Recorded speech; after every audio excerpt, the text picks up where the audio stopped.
In today's video, I'm going to teach you how to rotate a selection in Photoshop. By the end, you'll know exactly how to isolate part of an image, rotate it smoothly, and confirm the change with precision, whether you're making a subtle adjustment or a dramatic twist. Start by opening Photoshop and loading your image. Go to File, then Open, and choose the file you want to work on. Once it appears on your canvas, make sure the correct layer is active in the Layers panel so Photoshop knows which pixels you want to transform. Next, create your selection. You can use whichever tool fits the shape you're working with.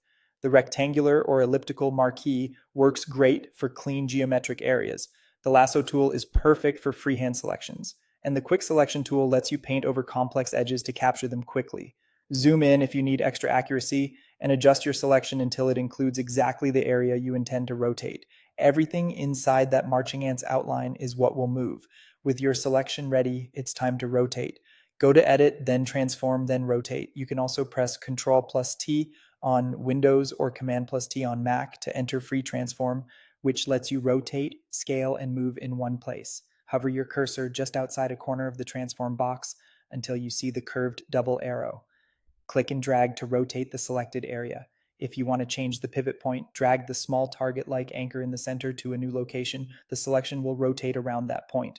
Holding Shift can help you snap to cleaner, predictable angles as you drag. If you need an exact angle, look to the options bar at the top of your screen. There's a rotation field where you can type a precise value like 45, 90, or -15 for a clockwise or counterclockwise turn.